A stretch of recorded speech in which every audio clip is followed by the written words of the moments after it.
Welcome to Only a Podcast. Two blokes upside down and many miles from home talk about popular culture and unpopular culture too. Music, books, films, the news, what we had for dinner last night, anything goes. Apart from politics, probably.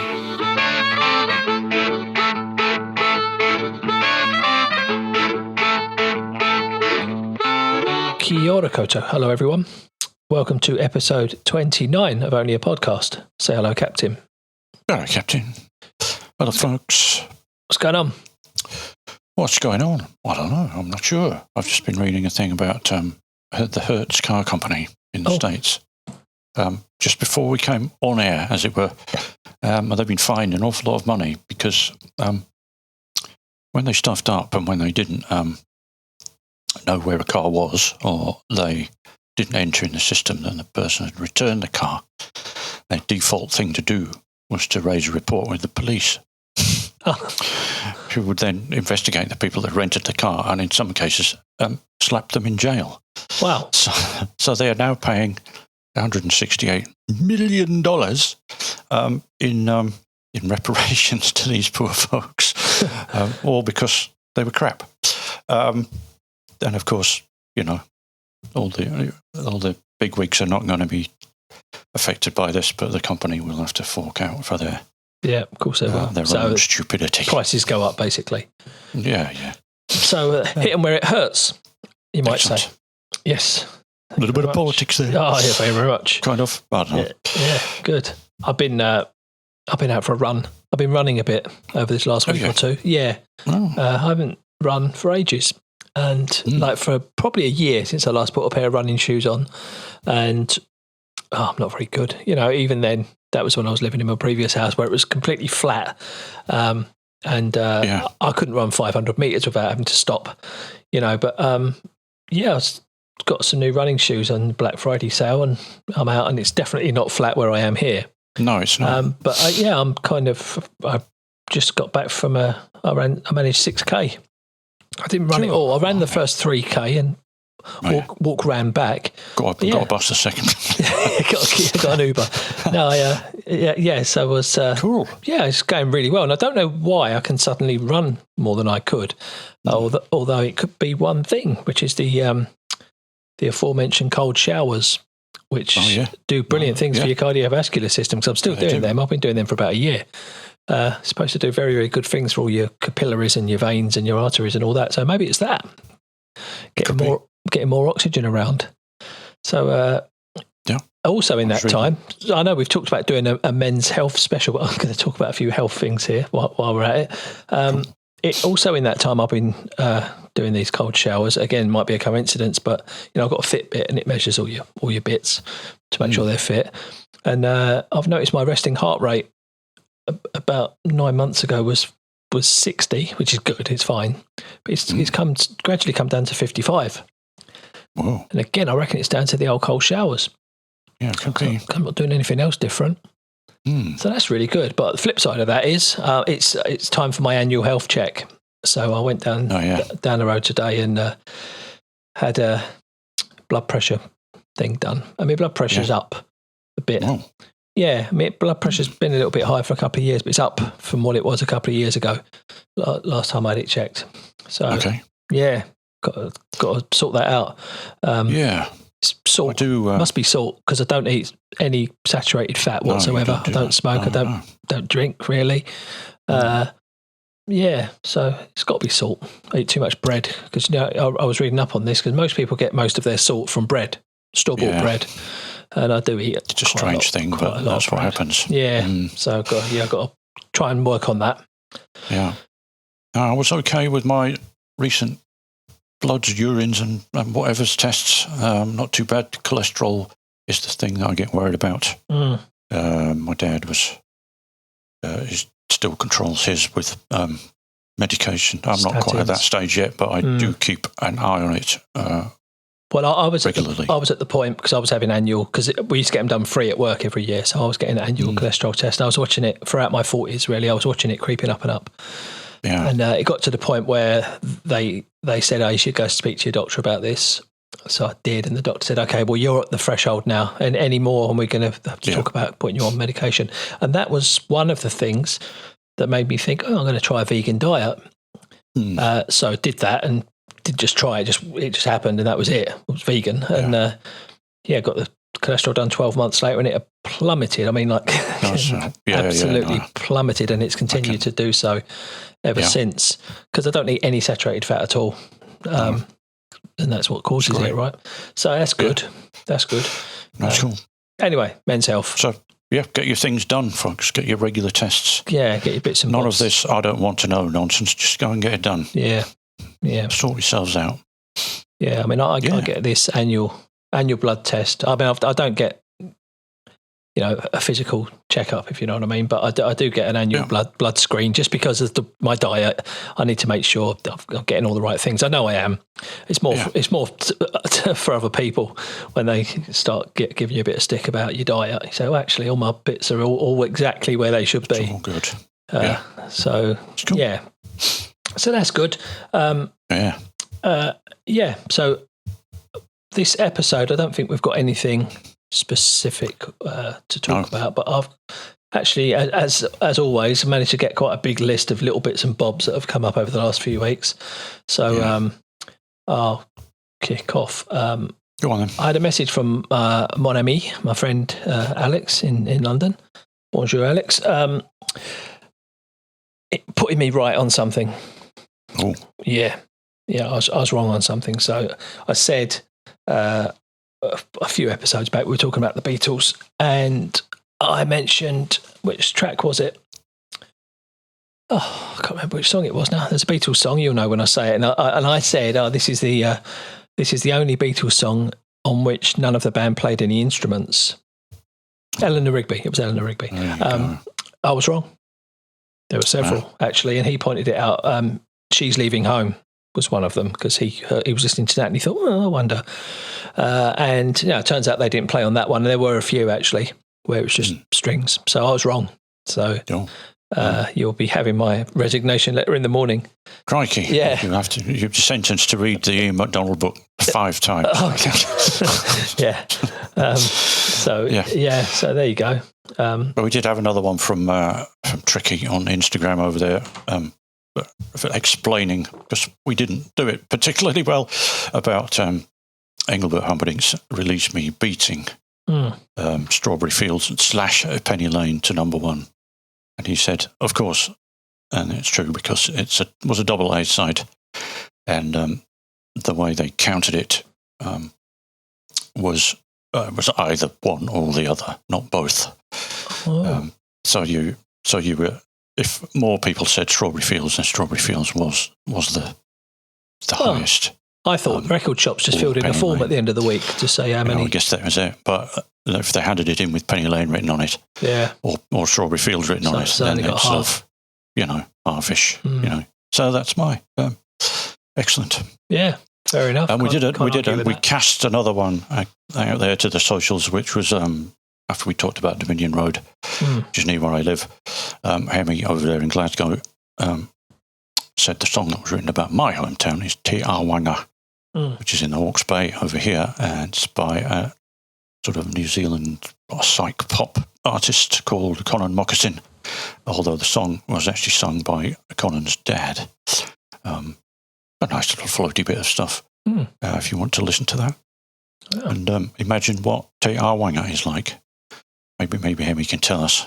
Yeah, because I can't imagine what it was like. We've not been there, no. So that's a bit of socials catching up. So keep your comments coming in. Keep putting us right on all of our stuff that we say. It's probably wrong. Culture catch-up. Yeah, we haven't done that for a while. So I've been, I've got a bit, actually. So the theatre. I've been to the theatre twice in a week. Wow. And I'm going again at the weekend. There's a reason for that, though, and I should explain. So the first theatre performance last weekend was the local pantomime, Robin Hood, because my 14-year-old daughter's in it. So she's doing 10 performances of that, so she's off there right now as we speak. Whoa. So went along to that. Great fun. Pantomimes in New Zealand are a bit different to in the UK. The audiences aren't quite so up for it. But it's such a British thing. Obviously, I guess most of the audience was made up of Brits. I don't know, but oh no, it isn't. Yeah, so that was good. Yeah, I'm going to go to the closing performance at the weekend, so that was nice.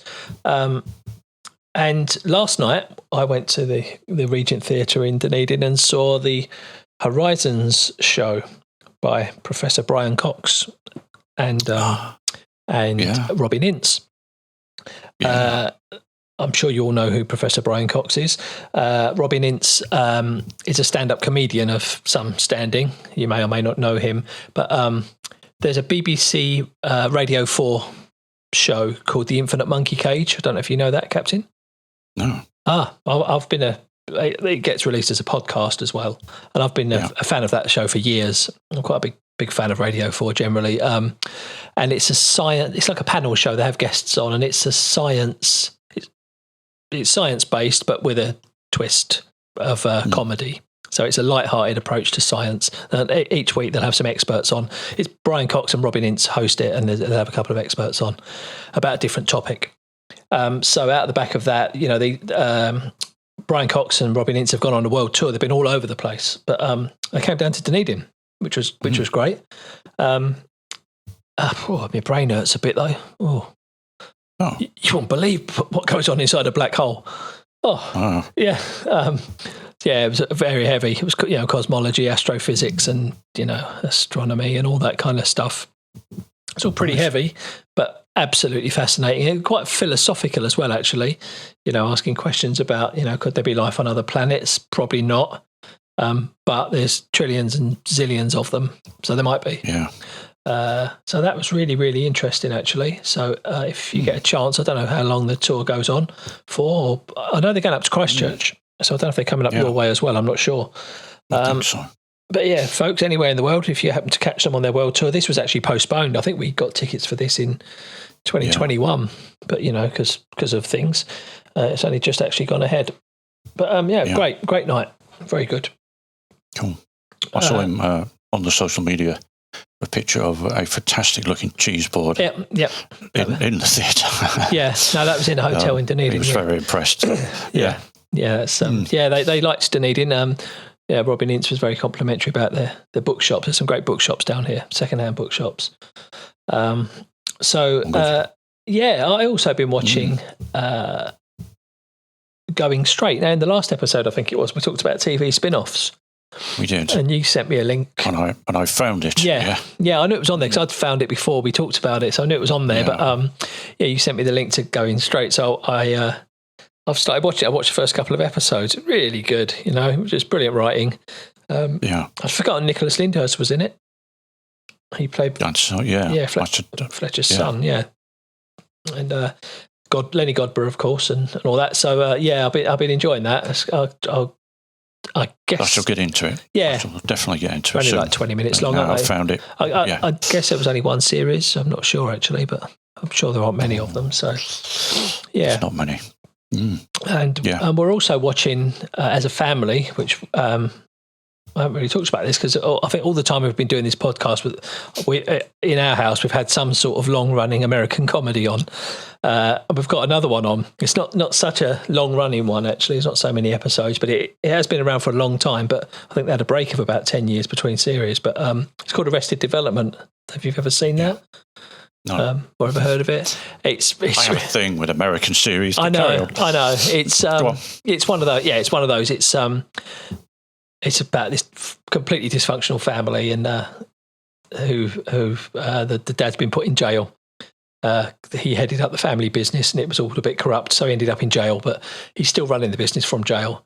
And there's some big names in there, but they maybe weren't big names at the time, but they've gone on to be big names in films, some of the actors. And it's one of those really, really stupid comedies, the relationships between the characters and the situations. It reminds me of, you remember Soap? Back in the early 80s. It reminds me a bit of that. It's got a sort of narrator on bits of it. And it's well worth a watch. Anyone out there that looking for a American comedy, Arrested Development, give it a go. Cool. Disney Plus. Well, we've been watching the same thing that everybody else on the planet seems to be watching on Netflix, called Wednesday, which is the Addams Family spin-off or whatever you want to call it. Not, and it's excellent family viewing, I have to say. Stuffed full of people you recognise. Catherine Zeta-Jones is in it. Gwendolyn Christie from Game of Thrones and many other things. Star Wars. And Jenny Ortega is the eponymous Wednesday, and she plays it really great, really well. The story is that Wednesday's been expelled from a high school by putting piranhas in the school pool. Well, when the water polo team's practicing, so she gets booted for that. And her mum and dad have to take her to the Nevermore Academy, which is a sort of school for weirdos in Vermont. Although Tim Burton filmed it in Romania, which there's all sorts of Gothic-looking buildings over there, I guess, which help a lot. And it's a murder mystery, and she discovers that she's got psychic abilities, and it's the mystery is solved throughout the course of the series. It's really easy to watch. Nerd points all around. Christine McVie, who was Wednesday in the 90s Addams Family films, is in it and plays a teacher. And I'm not going to say any more than that. Okay.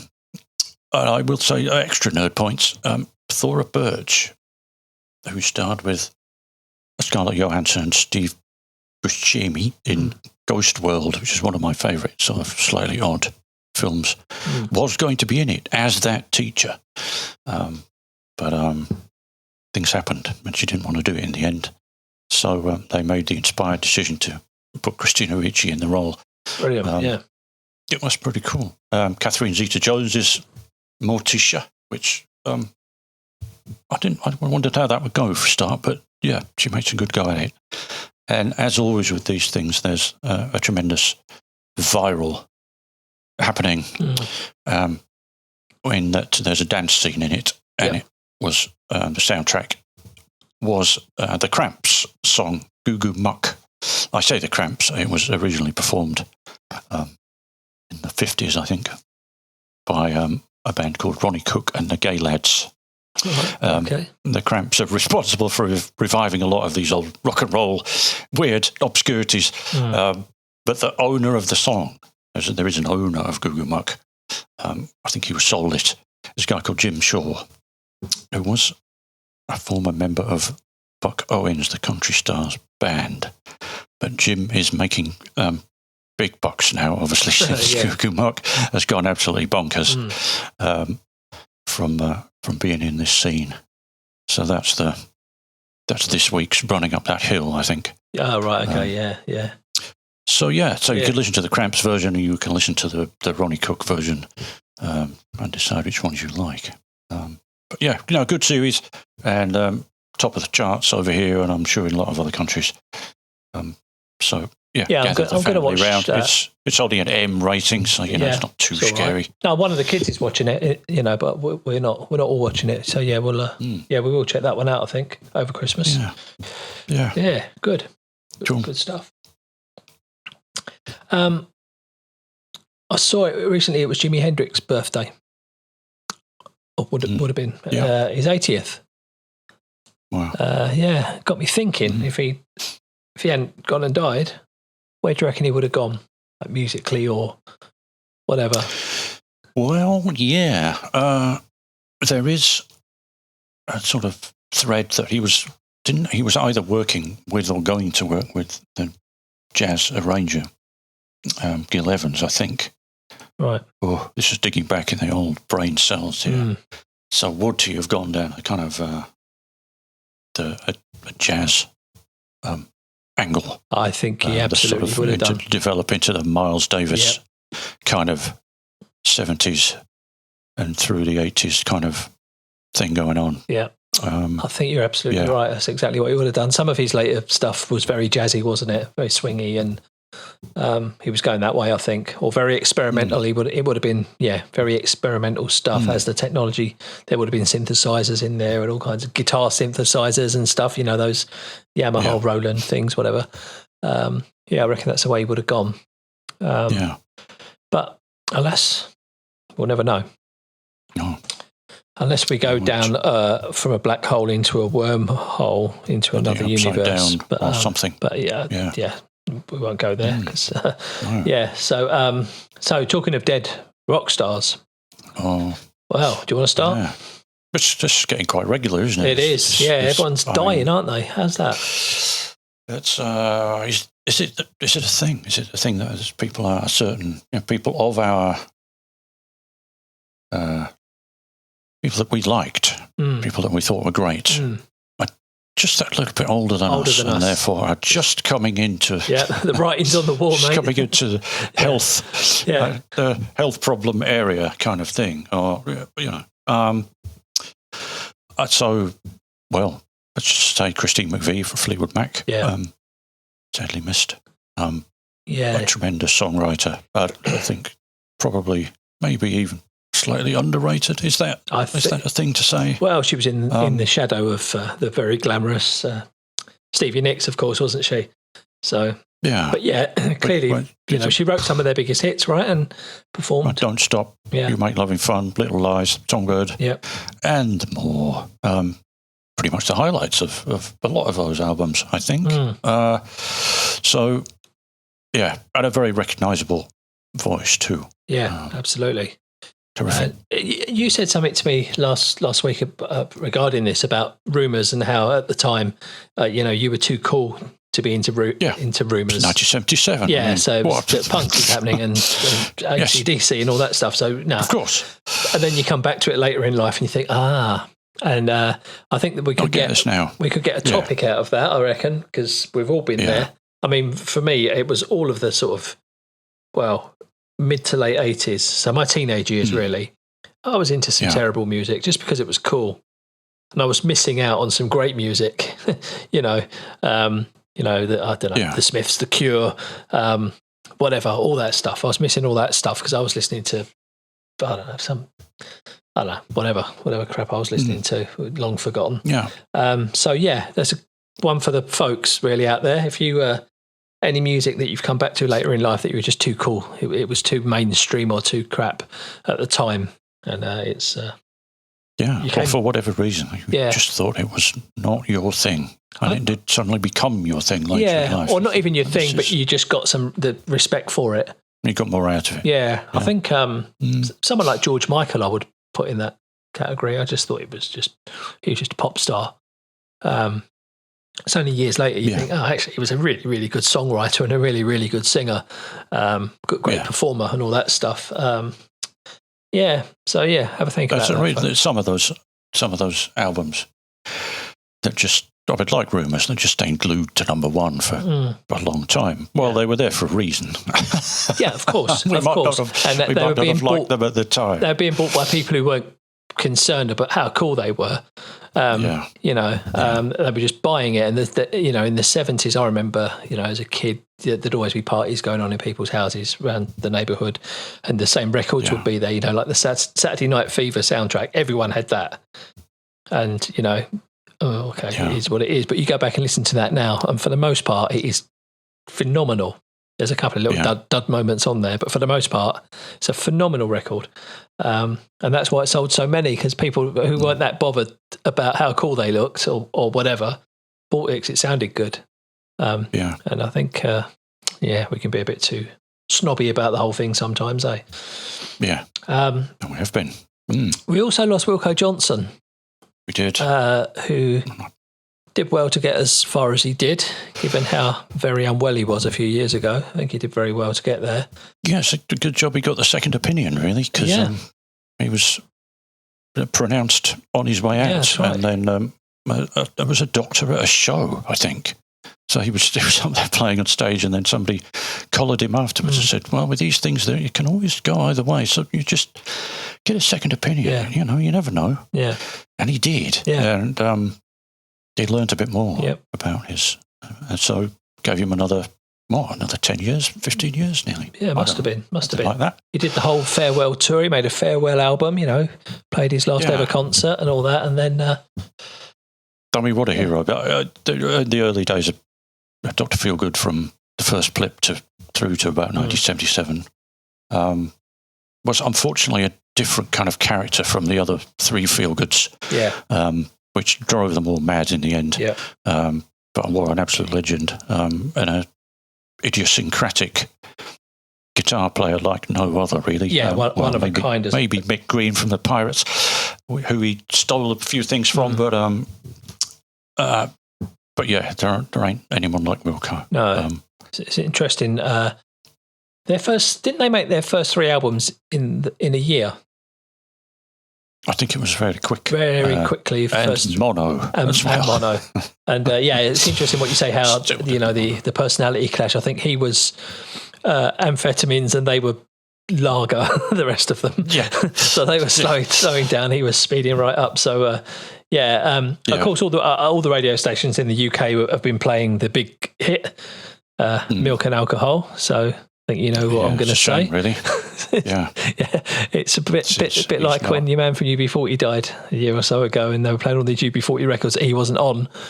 Yeah. So and Wilko is not on. Although I do like GP Mayo, but Wilko is not on that album. No. So he's gone by then. Yeah, and was doing his own thing. Yeah, which is also very good. Playing with Ian Dewey and the Blockheads. For a while to keep his head on straight, I think, although joining that bunch of nutcases, there must maybe not the way to do it. No.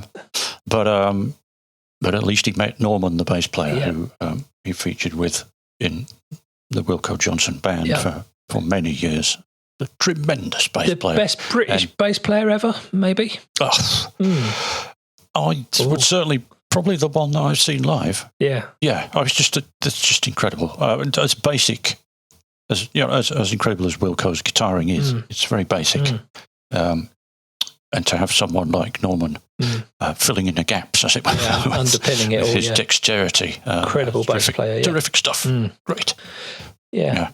And we had another one more specific to New Zealand, which I'll let you talk about, because you know a bit more about this person. Yeah, Hamish Kilgour of The Clean went missing a few days ago and has been found, passed away. Yeah. The Clean, a seminal flying non-band from the late 70s and the early 80s. I've got a little chart here with them. They were... The second release, I think, was an EP called Boodle, Boodle, Boodle. Had 2 absolute classics on it, more than 2. And when that was at number 5 in 1981 on the New Zealand chart, which was an amazing achievement, above The Clean were Renee Geyer, Olivia Newton-John, Shaking Stevens, and Alvin Stardust. Wow. So that kind of says what kind of thing was going on and how quietly astonishing that was to get that far. Their first record, Tally Ho, I think went to number 19, so that was enough of it. That was a little bit of a success. Yep. But then they claimed storming in with the EP. And then, quite bizarrely, I think about 1982, it all fell to bits, and they all started doing their own thing again.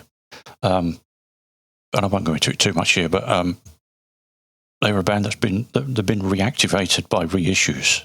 They have a compilation album called Compilation and an anthology double CD called Anthology. Right. And when they were released in America, they got a lot of traction out of the college radio network and all that kind of thing. So they found themselves making their first ever studio album in 1990, kind of 10 years after they'd made their splash in New Zealand, which was kind of weird. And they rolled on into the tens, and they always pop up every now and again, or they would. I think I saw them in 2011 last time. I think for anyone out there, but great stuff, that's into music nerds, I guess, that are into record label stuff. They're on a label called Flying Nun Records, who are still going, I believe. They made big waves globally, really. Certainly the UK and into the US in the 80s. Yeah, and it's proper indie music, right? And you can hear it and you can see it in the videos they made. So have a look at Flying Nun Records. There are playlists on Spotify and all that stuff. There's some great stuff in there. The hall where the Boodle EP was recorded. I say hall. It's more like a sort of minuscule scout hut. It's just not too far away from us. It's the scruffiest looking thing you've ever seen in your entire life. It has graffiti on the outside, and you just think, well, yeah, this classic bit of New Zealand music was recorded in the shed. Yeah. And then went a band that went around the world. They toured a lot in the UK in the sort of 88, 89, 90, around that time. I think John Peel was a fan of the whole Flying Nun Records scene. Yeah, and even to this day, people like Pete Perfides still talk about things like Flying Nun Records. So a good record label if you're into that sort of thing. Check it out. Indeed. Anyone else died? Or have we got them all? Oh, Kirstie Alley. Kirstie Alley. I guess. I knew we didn't have them all. Yeah, we lost Kirstie Alley yesterday as well. Yeah. Yeah. I know we were talking the other week and we keep mentioning it. We're not going to do anything about it. The classic, Rolling Stone 100 Great TV series of all time. But Cheers was in that and was one of the ones with which I had some agreement. Yes. I thought that was something that I watched. Yeah, it was great. And I thought was great. All the characters were pretty much spot on. Every single one of them. Yeah. Of course, that had a successful spin-off, didn't it? Very successful, more successful spin-off, I would say, in Frasier. Yeah, indeed. Yeah. Was there another spin-off from that around Norm? Did I imagine that? Don't know. Let us know, folks. Yeah, let us know. The only other thing I've got on my list is, and I don't want to talk about this too much, I think it's pretty dull and we're all bored of it now, but Spotify Wrapped. We've all had that, I suppose. Did you have any chamber psych on your genre? I don't think I had lots of genres because I listened to lots and lots of different stuff, and it becomes clear. I mean, I'm not sure I believe it actually, because last year it said my most listened to song was Obla Dee Obla Da. Yeah, definitely wasn't. I can assure you it wasn't. So I don't know where it's got that from. No. So so this year my number one artist was the Beatles, of course. Not that I've been listening to them so much as in casually listening, but more kind of research for this podcast. Really, I've been deep diving the Beatles a bit more, shall we say, over the last 12 months. So that accounts for that. But my top 5 songs were all by the same artist from the same album. And it was Emily Capel, who we've talked about on this show. And I'm a really big fan of her music. It's just I've played her album a lot this year, and then she's got a new album coming out in the new year, I think. But it does get like that. Yeah, when you just I mean, it may be that album. It's like last year's. I listened to the Hamish album quite a lot. Yeah. A lot. That was all there was. Yeah. That's all he'd done. So it's going to feature quite a bit, and it just happens like that. Yeah. Mine was slightly affected this year by The Darkness, which sounds a bit strange, but I was writing The Darkness top 10, so I had to do some research into songs that I wasn't that familiar with, and he did whole albums I wasn't that familiar with. So maybe you need. I don't know. I think I should run that again and see what's there without them. But you need 2 Spotify accounts. There's the answer. One for listening and one for research. Well, at least like a lot of things I've read, at least it's not. Now we've got family Spotify. It's not affected by small children. Taylor Swift. Not that I have a small child anymore, but. About the aforementioned chamber psych genre, right? I think they invent. They stick these genres in so you get lots of social media traction. And go, I haven't listened to that. Never heard of that. What's this? It's rubbish. It's absolute rubbish. I did get something. I can't remember what it was now. Don't know how you get back into it. How'd you get back into it? Who cares? It's a bit dull. It's a bit dull. But it's gone now. We're done with it now. Yeah. We're done with it. Yeah, we're over that now. Next music. Yeah. More stuff. Yeah. I've only got one more thing. Yeah. Really. If we're ready for that. Yeah. And I was watching, I was looking for something to watch, and I go into Beamer Film, which we have over here, folks. Maybe you have something like that in your country, which is basically if you've got a library card, you can log into this site and watch lots of stuff for nothing. just as the same as you could get a DVD out from the library. It's not done that way these days. And I thought, a Scott Walker documentary, brilliant. All the time from the Walker Brothers in the 60s to his current avant-garde strangeness that he does now. Taught me a lot. I'm full of lots of people doing the vox pops like Mark Almond and David Bowie, and Lulu was in there because she was, put alongside the Walker Brothers in the pop magazines of the 60s, and romance was suggested between Lulu and Scott, and all those things that went on. Jarvis Cocker's in it, which probably isn't a surprise. Johnny Marr. And it's great. It's great because you learn a lot, and you learn the way he's moved along from the sort of cinematic orchestral pop music that he used to do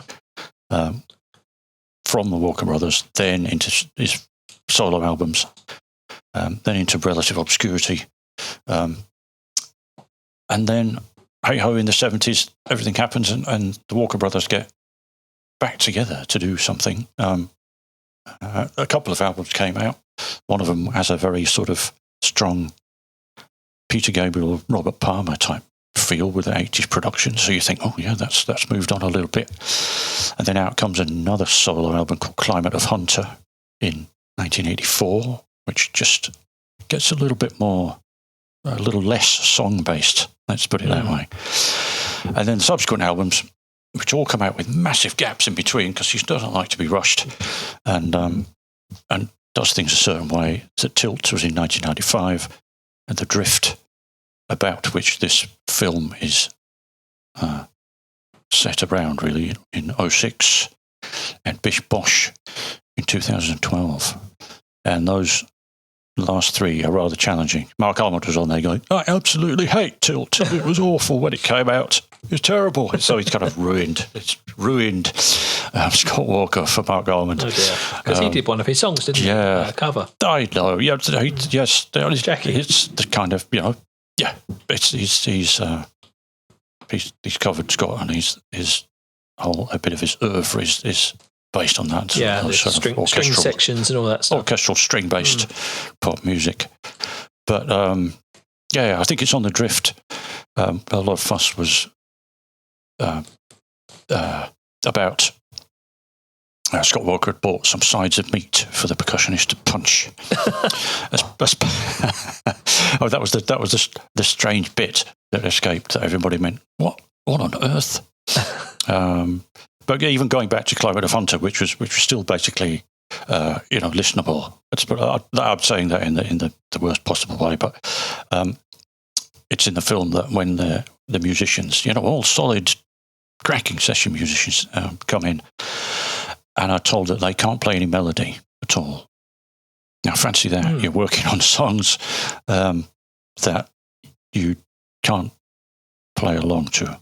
You have to work around his vocal. Yeah. Nice. Crazy. Yeah. Crazy. Speaking of nice, a quick update on my jazz guitar odyssey. That kind of fits in here. So I'm pretty stuck into all blues, Miles Davis, all blues now. So I've got the kind of comping riff going on, and I'm just learning the lead, the head, as they call it in the jazz world. Nice. Yeah. I'll be ready to share soon, so I might even play on the podcast. Do you? Great. You wouldn't be on any Scott Walker albums, that's for sure. Not the later ones, not unless you were standing on your guitar, I imagine. Something like that. Yeah. Anyway, it's called 30th Century Man, the film. It can be tracked down online, obviously, because I did. Yep. For no money at all. So good stuff. It's just a curious watch if you don't even know anything about Scott Walker. The range of music, which I think we've talked about before. People who go completely off genre. Boy, does he do that. Yeah. Okay, well, I reckon we're done. Cool. This actually ended up being quite a long episode. The ones where you've got nothing to say usually are the longest ones, aren't they? So we are hoping to get another one in before Christmas. Yeah. We should be able to, all being well. We'll wrap it up in Tensile publish it on just around before Christmas. So yeah, well, I don't know what we're going to do. Any suggestions what we could talk about for Christmas? Let us know. Or we might not make it Christmas here, or we might just make it a regular one. Who knows? Yeah. As an antidote to the anti-Christmas, exactly. To Christmas. Yeah. Okay, well, let's go. Say goodbye, Captain. Goodbye, Captain. See you later, folks. That's it, what? You've been listening to Only a Podcast. If you'd like to get in touch and share your feedback and ideas, we'd love to hear from you. Go to onlyapodcast.com, or you can find us at Only a Podcast on Twitter and Instagram, or via our Facebook page. Remember, it's only a podcast.